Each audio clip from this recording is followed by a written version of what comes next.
Are you looking to get that edge in the office? Are you competing for that new job? Do you want to become a stronger leader? Are you motivated to be a better speaker? Explore with us as we discover.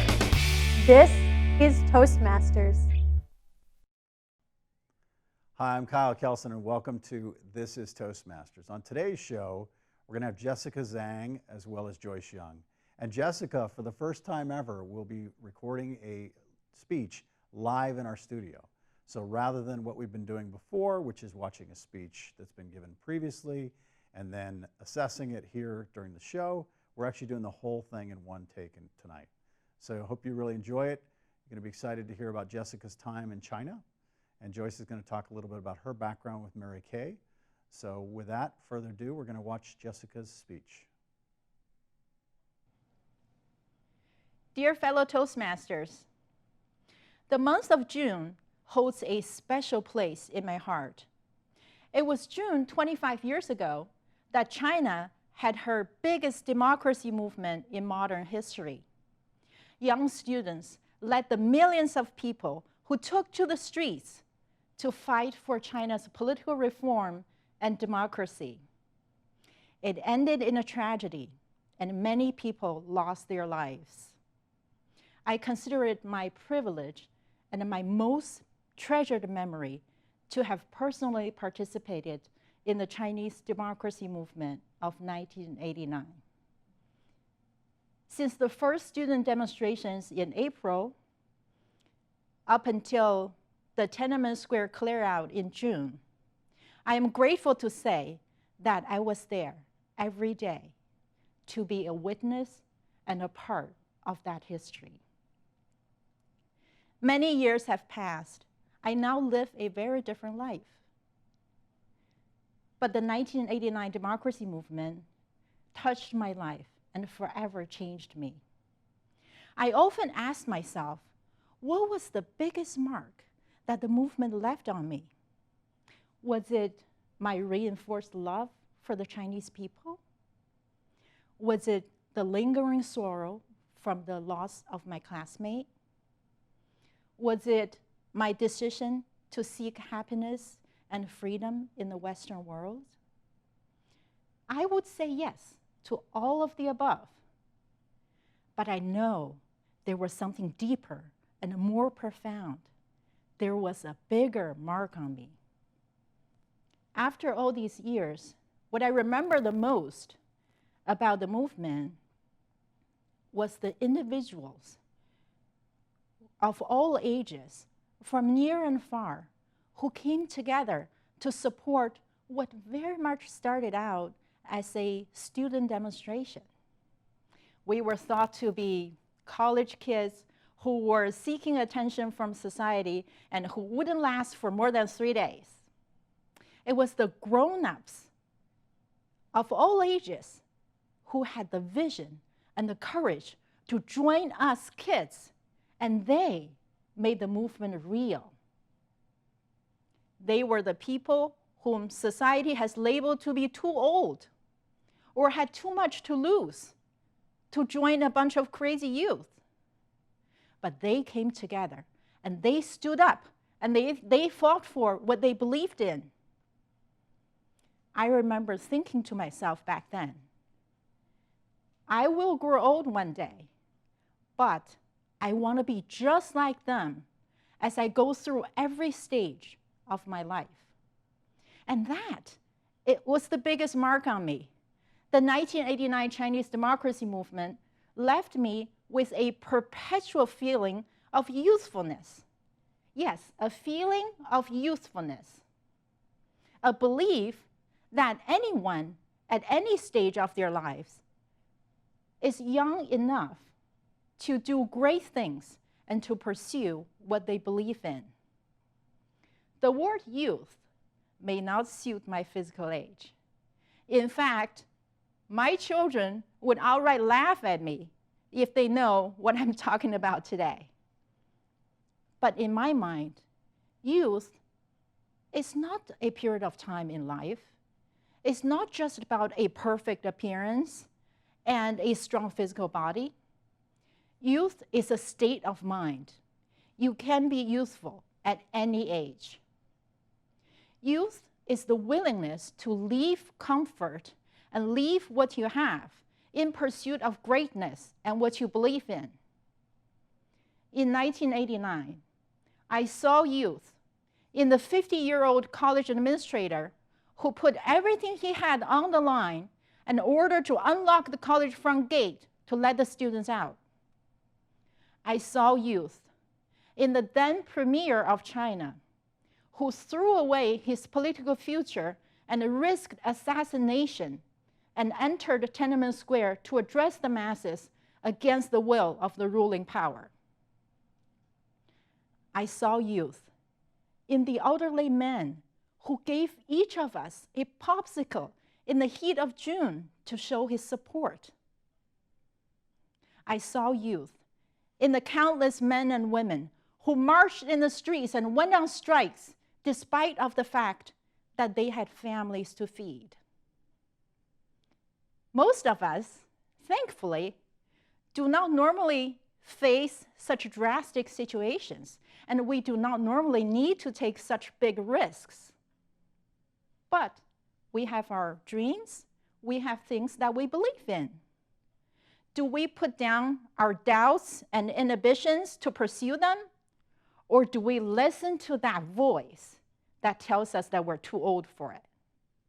That voice, we've all heard it, whether coming from within ourselves or coming from around us, telling us that we're too old to do what we really want to do. When I first started to learn how to play the viola, my sister jokingly said that my playing sounded like slaughtering chicken and that I was too old to start a strings instrument.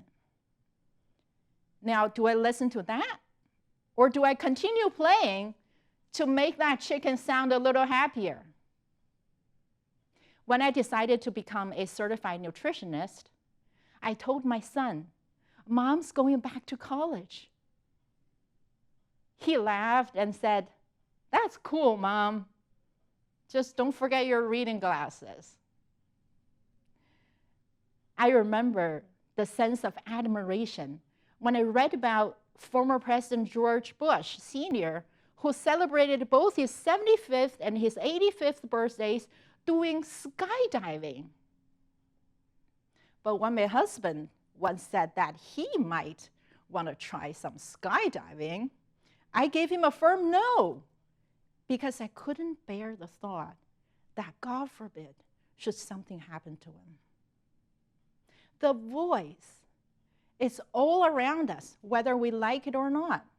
And over time, that voice can become our own. All of a sudden, it comes from within us. And then we become the ones who are holding ourselves back from doing what we really want to do. Do we let that happen? Or do we keep our youthfulness alive and pursue our dreams? It is not easy to leave what we're comfortable with to go for adventure. But once we do, it's like nothing else. It takes us out of the depth of the daily routine and puts us onto a whole new height. Let it be known that a 60-year-old can be more youthful than a 20-year-old. Like the men and women that I saw during the 1989 Chinese democracy movement. As long as we hold on to our dreams and we hold on to our beliefs, we will be forever young. Thank you. Hi, I'm Kyle Keldsen, and we're here with Jessica Zhang, who you just saw give a speech, and also Joyce Young, who will be evaluating her speech. Before we start off in the discussion of the speech itself, I just wanted to get to know a little bit more about you, and more importantly, that our audience would learn a little bit more about you. So maybe we could start with you, Jessica. Tell us about how you came to join Toastmasters and sort of how you came to to the U.S. You just talked about your time in China. So share a little bit about that. Sure, thank you, Kyle. I came to the United States about 20 years ago as a college student, and back then I didn't speak much English, and it was very much a struggle for me. And it was my dream to be able to speak just like the professors who were speaking on the podium. And I looked at them with admiration, and I was thinking, you know, I would one day be able to talk like them. I still cannot talk like them, but I think I've made some improvements. And one of my colleagues introduced Toastmasters to me, and she is quite accomplished in Toastmasters. And when I first saw the organization, I checked out the website and visited a couple clubs, I immediately know that this is something for me, because it's an instrumental tool for me to improve my language skills and public speaking skills. Excellent, excellent. Well, thank you for sharing. Joyce, share with us a little bit about how you came to Toastmasters and sort of your background as well. Yes, well, thank you. I actually went to a conference with Mary Kay Cosmetics in January of 2 years ago, and was evaluating what I was looking for in my career as far as improvement and what I wanted to improve in my presentations. And so I looked up Toastmasters, and I was so impressed with what it was going to offer. And so I went to the meeting with the intention of becoming a member. I actually became a member right the same day I went as a guest, and I was very welcomed, and I was very much looking forward to the new adventures, the new opportunities of public speaking, comfort of communication in front of larger groups, smaller groups. And it's been a great experience. Absolutely. Yeah. So you don't have to do what I did, which is go for like 2 or 3 months before joining. You can actually jump right in if you want. Absolutely. Right Why out of the not? gate. Certainly can. Excellent, Yeah. Excellent, excellent. Okay. Well, thanks for sharing. Now we're going to talk a little bit about the speech that we just saw, a very inspiring speech that Jessica did. And as a new change, she did it here at the studio, which we haven't done before, which was really exciting. So we got a chance to see her live do the speech essentially, and now we're taping the show. And so Jessica, share with us what you thought. How was that experience for you? It was a little bit of a spur of the moment type of speech. I did prepare for it as my project number 10, which is to inspire your audience as one of the Toastmaster projects. But coming into the studio, I was thinking, should I do it? Should I not do it? So that was a little bit of a spur of the moment. I really enjoyed it. I think that doing it in studio versus doing it to a live audience it certainly has a different feel, but I think it was very enjoyable. Excellent, excellent. Well, we could tell you were very passionate about it, so it was exciting to hear. Thank you. Joyce, what were your thoughts initially? Well, I was, right off the bat, I was very impressed with her presence and her calmness. Although she may have had the butterflies, we did not know it. Obviously, it was a personal experience, so she was able to express herself from her emotion and from her heart. So that was absolutely clear. And of course, I'm not sure, Jessica, this was or is your first time in doing it in front of a television, a speech for Toastmasters? In terms of Toastmasters, yes. Yes, and so you handled it really well, and you did what you needed to do as far as looking where you needed to look, and that could be challenging. Exactly. But boy, we could get her right up in front of Channel 9? Channel 9, Absolutely. and she would be ready to go. Absolutely. Thank you. That's very kind of you. No, you did extremely well. In fact, I kind of felt like there was something in my eye, and it looked like Joyce had maybe something in her eye too. Oh, So yeah. I think I was touched. there's some I was touched by inspiration the. going on, yeah. Yes, yes, absolutely. I was touched by the personal story, but I also was very inspired and encouraged that we have a lot of life ahead of us. Yes, we you certainly know, do. And I'm looking forward to that day that I can jump out of an airplane. So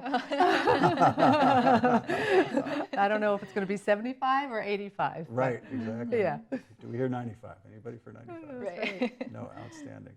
And the other thing that I think was interesting about the speech is that if you think about the context of everything that's going on in the world. You know, we really, every time is sort of a historic time, but it feels like, you know, that time in Tienanmen Square, we all remember seeing that picture. And in fact, I saw a story recently that showed you know, the picture of the gentleman standing in front of the tank, which is sort of the iconic picture of the event. And they actually don't show you usually the blown up picture, because they show him in front of one tank, but the actual picture is there's a line of like 30 tanks that are all coming behind that tank. Right. And it just was really an amazing moment where really, you know, this relatively small group of people stood up and said something, and it must have been just incredible to be there, you know, during such a changing moment. You know, the Berlin Wall was another moment that we sort of remember in our lifetime, but that, you know, how was it just to be there and feel the feelings that people had and that sort of thing? It was certainly an experience of a lifetime, and I consider it very lucky. I consider myself very lucky to have that experience, and it's certainly a very important event in Chinese history. Sure. And I think that I normally would probably not be able to say that I was part of some history, Right. but now I have the Right. opportunity to say that I was Right. a witness and a part of that history. Absolutely. So that's Absolutely. just incredible. Absolutely. And I agree with you that the people that I've met, that I've seen in the movement, that was the most amazing part. That individuals standing up, just the willpower of the precisely. ordinary Chinese people is just amazing. Yeah, absolutely. You know, the other interesting thing that I thought was great is if you think about the speech, you also juxtaposed your relationship with your kids and how they view you as mom, not as this young woman who is involved in this sort of, you know, again, seminal event in Chinese history.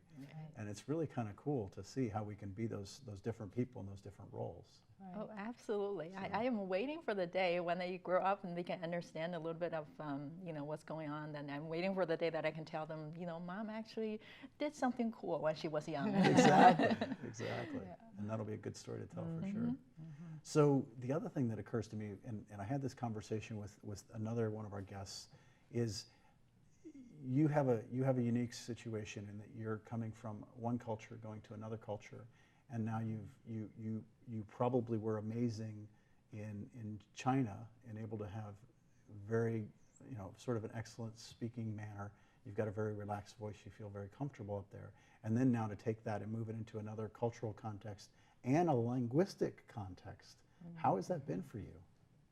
Yeah, that's a wonderful question. So for me, it has really been a journey. I've always liked public speaking, although I didn't get many chances when I was in China as I was growing up. But I know that there was always part of me who liked to talk and liked to communicate with people. Sure. But doing that in my native language and native culture is very different compared to doing that in English and in the American culture. So I think that is one thing to be bilingual. It is quite another to be bicultural. So I think that a lot of times, you know, the challenge is not only in the language part, but also in the culture part. So I think that in both of those areas, I am still trying to achieve what I want to achieve. But I think that the Toastmaster organization has really helped me and really boosted my confidence and my skills. Well, clearly you've got it, so that's exciting to see. I think back to, and this is a little bit of a dated reference now, but Jerry Seinfeld, when he did a commercial a couple of years ago, I think it was for a credit card company that I'm not going to name because they might charge us, but he did a commercial for them, and he was in the UK doing a comedy tour in the UK, and so he struggled with his jokes because even though English was the same language, the cultural context was different. So he went around London and learned about the culture, and then he was able to take that back, and then he was very funny, as he normally is, because he's Jerry Seinfeld. But it must be a similar thing, where you've got a joke or you've got a figure of speech maybe that's used that's fairly traditional, and if you said it to a Chinese audience, everyone would laugh, and then you translate that directly, and you translate it perfectly, and yet the meaning's lost because of the cultural connection. Right, yeah. I do experience that sometimes. So I think that nowadays when I sit down and write my speech, I really think in an English-speaking type of way. So I used to write things in Chinese and then translate them, and I figured that doesn't work out as well. So now I directly think in English and write in English, and I think that works Wonderful. pretty well. And so Toastmasters has been a big part of the process for you of not just learning that, but also being able to perform almost, as opposed to just speaking and sharing with somebody. Absolutely. Yes. Excellent. Joyce, maybe you could share a little bit, switching gears a little bit. You've also got an interesting context because you're obviously in your field, you're speaking a lot and you're in front of groups a lot. So tell us about how that's helped, and if you have any ideas about sort of the biggest helps you want to share with people, that'd be great. Right. Well, I think we all have, coming into Toastmasters, I've met so many professionals that already have the experience of being in front of the public. Sure. But each one of us has has personal goals, and I certainly did. And I think just listening to what you're sharing, this is actually a journey. It's a journey of growth, and we certainly all have experienced just the small amount of time that we're in the relative picture of it all, the time we're in Toastmasters, how much we can learn. But what I have gained so much of is by watching others. Of course, that's I think what we're learning every day by watching how others speak. I'm much more aware of what outside of Toastmasters, how people are presenting themselves, and that is a learning process. By observing things that we're working on and learning from that. So being able to actually pick up those that are speaking, just areas where we are perfecting, we're learning to perfect those areas. Maybe they're extra ums and uhs and those filler words. Sure. Right there, those are the things that we work on.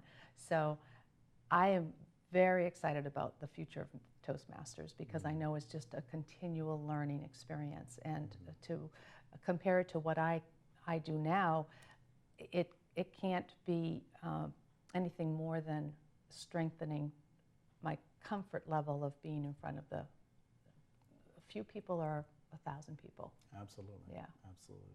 And I think that one of the key things as we sort of approach the end here is the neat thing about a Toastmasters meeting is that it's practical and it's sort of a learning workshop where you're working with others towards a goal, whereas maybe a college course on public speaking, your professor might grade you or something like that, but it's not the same in Toastmasters. We've got a team of people, like-minded people who are all looking to the same goal.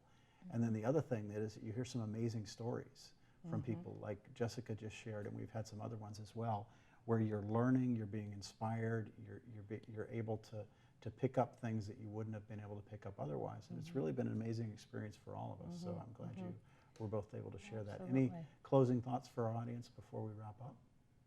Well, I would actually just want to encourage people to just give it a try. There's nothing better than becoming a part of a team, for one thing, being an encourager, supporting others. And those are all the experiences that we get here in Toastmasters. But it's a win-win for everybody. Absolutely. And the more that the people we have, the more we're learning from each other, and they're more, as a group we're growing, but individually we're growing as well. Absolutely. So. Absolutely. And I would very much echo what Joyce just said. I would encourage people to give it a try. It's such an amazing experience. And especially people who are speaking English as a second language. This is a wonderful tool. Don't be intimidated. This is a wonderful venue to improve the language skills and presentation skills. Excellent. Well, Joyce, thank you. You're welcome. Jessica, Thank you. Xie xie, Thank you. which for those of you who don't know, I think is the correct way to say thank you in Chinese. So.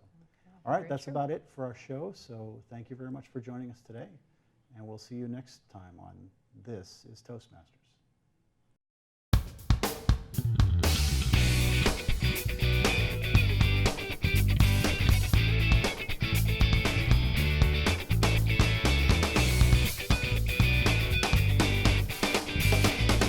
This is Toastmasters.